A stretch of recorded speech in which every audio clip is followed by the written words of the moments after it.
भक्ति रूपी बीज को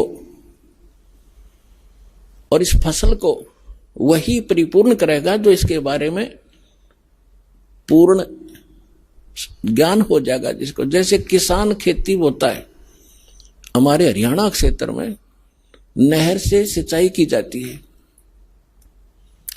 और गेहूं का फसल जो है सर्दियों में ही परिपक्व होती है। दिसंबर जनवरी के महीने में यहां इतनी भयंकर गर्म सर्दी पड़ती है, शीत लहर चलती है। हम अपने कमरे कक्ष बंद करके रजाई ओढ़ के कंबल जोड़ते हैं या कोई हीटर वगैरह लगा के अपने को ताप प्राप्त कराते हैं। और उस समय उस किसान का खेतों में पानी लगाने का नहर का समय होता है।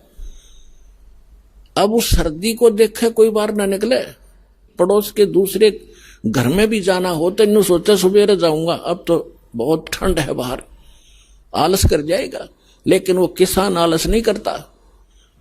इतनी काली पीली रात होती है, ऊपर से सर्दी गिर रही होती है, भयंकर तेज हवा चल रही होती है और वो खेत में पहुंच जाता कस्सी लेकर, और जो कंबल वगैरह छोटा मोटा ले रखा उसको भी रख देता है एक तरफ। उस समय जब वो पानी लगाने लगता है और घुटनों पानी में खड़ा हो जाता है और ऊपर से शीत लहर चल रही होती है, तो वो अपने उस मार्ग का, उस फसल को परिपक्व करने का पूर्ण मास्टर है।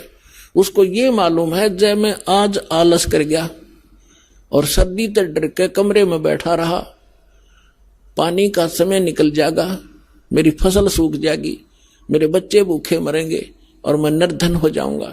इसलिए वो सिर धड़की बाजी लाकर चाहे सांप काटो, चाहे कांटे लागो और चाहे नमुनिया हो, उस काम न करके छोड़ेगा और सफल भी होगा। फिर खेत में काट के लाओगा भर के गाड़ी। तो पुण्यात्माओं, आप जिस समय इस मार्ग के ऐसे मास्टर बन जाओगे, उस समय आप देखना ये संघर्ष करोगे ही करोगे, चाहे कितना ही दुख हो। दुख तो माल्य के मार्ग में होता नहीं, लेकिन हम महसूस थोड़ा सा कर लेते हैं, परमात्मा फिर साथ रहता है। आप जब मालिक के लिए संघर्ष करते हो, वो कोई बालक थोड़ा ही है। पिछले इतिहास देख लो, मीराबाई ने संघर्ष किया, उसके साथ कैसे कैर ढाए थे और मालिक ने पल पल पर मदद की उसकी। विष का प्याला प्यार दिया था तो नहीं मरी। विष का गुण है, नाश कर देता है बॉडी को, और परमात्मा ने गुण बदल दिया भक्त के कारण। तो उसके हाथ में सब पावर है। तो हम अपने भगवान को, उस समर्थ परमात्मा को पहचान